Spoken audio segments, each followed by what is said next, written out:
Chargesheet की रणनीति इन चुनावों में लगातार अपनाई जा रही है। अब जो चार्जशीट सामने आई है जिसमें बीजेपी ने आरोप लगाए हैं वही आपके सामने भी रखना चाहेंगे, क्योंकि टीएमसी के 15 साल को लेकर बीजेपी का कहना है कि इन 15 साल में 7वां वेतन आयोग लागू नहीं हुआ है। कर्मचारियों को 20 लाख कर्मचारियों का आंकड़ा है जो विभिन्न कार्यक्रमों की लाभ से वंचित हुए हैं। पलायन का भी आंकड़ा रखा गया कि 40 लाख युवा है जिन्हें पलायन करना पड़ा क्योंकि उन्हें यहां नौकरियां नहीं मिल रही थी। चाय बागान मजदूरों की भी एक तस्वीर सामने रखी गई है, उसमें तराई डुआस क्षेत्र को भी उन्होंने बोला है कि 80% चाय के बागान यहां बंद हो गए हैं। 5 लाख चाय के मजदूर इस वक्त कठिनाई में हैं। लेकिन वहीं कुछ अन्य पहलुओं की तरफ बात करते हुए चावल उत्पादन की बात की है कि पहले स्थान से तीसरे स्थान पर आ गया है पश्चिम बंगाल।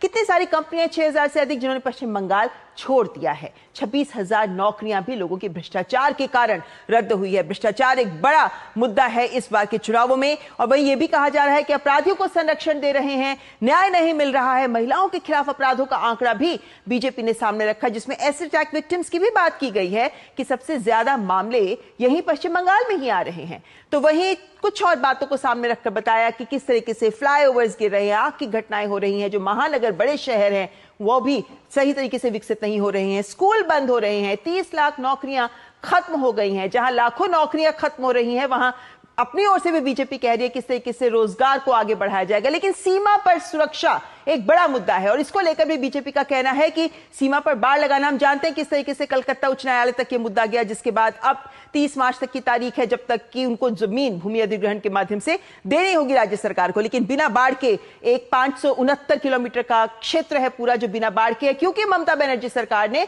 भूमि अधिग्रहण के तहत जमीन नहीं दी। घुसपैठियों को पहचान पत्र फर्जी दिए जा रहे हैं, ये बात कई मुद्दों पर मंचों पर बीजेपी उठा भी चुकी है। लेकिन वही कुछ ऐसे मुद्दों को भी सामने रखा जो देखें तो हमारे इतिहास के नजरिए से भी गलत हैं। जैसे स्वतंत्रता सेनानी खुदीराम बोस, पाठ्य पुस्तकों में यह खबर में आया था कि आतंकवादी करार दिया गया है इन्हें, और किस तरीके से हमारे देश की राष्ट्रपति द्रौपदी मुर्मू जी पर भी लेकर इन्हें अपमानजनक टिप्पणियां की गई हैं।